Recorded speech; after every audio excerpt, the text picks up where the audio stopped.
जतिसुकै सहरमा बसे पनि मन चाहिँ गाउँमै हुने रहेछ क्या। मलाई चाहिँ सहर खासै फापेन जस्तो लाग्छ यार। मलाई चाहिँ गाउँ नै प्यारो लाग्छ। मेरो लागि चाहिँ गाउँ चाहिँ स्पेसल छ मेरो लागि। गाउँको मेरो घर, जुन घरमा चाहिँ मेरो सुरुवात भएको थियो जर्नी।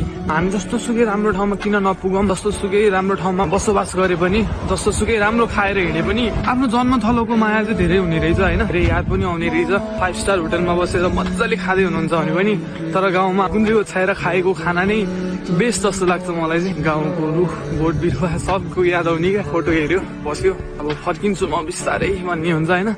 तर मलाई मेरो बाध्यताहरूले चाहिँ रोक्छ। म गयो भने त्यो कुराहरू चाहिँ पुरा गर्न सक्दिनँ। कतिवटा कुराहरूले रोकिरहेको छ। तर मलाई माया चाहिँ मेरो गाउँकै छ, मेरो ठाउँकै छ। आफ्नो एउटा ठाउँ भनेको चाहिँ आफ्नै ठाउँ हो क्या। आफू जन्मेको ठाउँ चाहिँ धेरै कुराको याद हुन्छ। त्यहीँनिर खेलेर त्यहीँनिर हुर्केर त्यो मेमोरीहरू सम्झिँदाखेरि चाहिँ बेस्ट लाग्छ। सुकै राम्रो किन नहोस्, जस्तो सुकै राम्रो ठाउँमा पुगे पनि आफ्नो जन्मथलो चाहिँ आफ्नो जन्मथलो हुन्छ जस्तो लाग्छ क्या। अनि त्यही हो मलाई चाहिँ बेस्ट लाग्छ होइन। फेरि फर्केर आउनेछु म त्यो ठाउँमा। अब 1 वर्ष छ, 1 वर्षपछि फर्किन्छु। अनि फेरि म एकचोटि गाउँ जान्छु। गाउँमा आफ्नो एउटा हुन्छ नि यादहरू।